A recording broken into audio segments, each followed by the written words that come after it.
புராண இதிகாசங்கள்ல படிக்கும் போது ராகு கேதுகளை வந்து காட்டி கொடுத்தவங்க யாரு அப்படின்னு பாத்தீங்கன்னா சூரியனும் சந்திரனும் தான் காட்டி கொடுத்தவங்களாக சொல்லப்பட்டிருக்கு.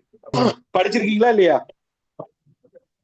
அந்த படம் பார்த்திருக்கேன் சார். பட் ஆமாங்க சார். அதான் சார் அந்த அமிர்தம் கடைஞ்சி பரீட்சையில உட்கார்ந்து இருக்கும்போது சூரியன் சந்திரன் ராகு இதை காட்டி கொடுத்தது. ஓகே சார், ஓகே, படிச்சிருப்பீங்க, அதுக்காக சொல்றேன், வெயிட் பண்ணுங்க, காரணம் இருக்கு. இப்ப நல்லா புரிஞ்சுக்கோங்க. இப்ப ராகு கேதுகளுக்கு வந்து பாத்தீங்கன்னா நிழல் கிரகம் அப்படின்னு சொல்லி பேரா ராகு கேது? ஆமா சார். இப்போ ஜோதிட சாஸ்திரத்தை படி வந்து பாத்தீங்கன்னா 2 கிரகங்கள் ஒளி கிரகங்கள், ஒண்ணு வந்து சூரியன், இன்னொன்னு வந்து சந்திரன். யாரா மறுக்க முடியுமா? இல்ல, முடியாது. இல்ல சார், இல்லையா? நல்லா புரிஞ்சு. ஓகே, இப்ப பாருங்க, இந்த ஒரு நிழல் விழுகணும் அப்படின்னா இது வந்து நிழலு, இது வந்து ஒளி. ஒரு நிழல் விழுகணும் அப்படின்னா ஒளி இருந்தா மட்டும்தான் நிழல் விழுகும். இப்ப இங்க பேனா இருக்குன்னு வச்சுக்கோங்க, இங்க ஒளி இருக்கு, அதனால இங்க வந்து நிழல் விழுகுதா இல்லையா?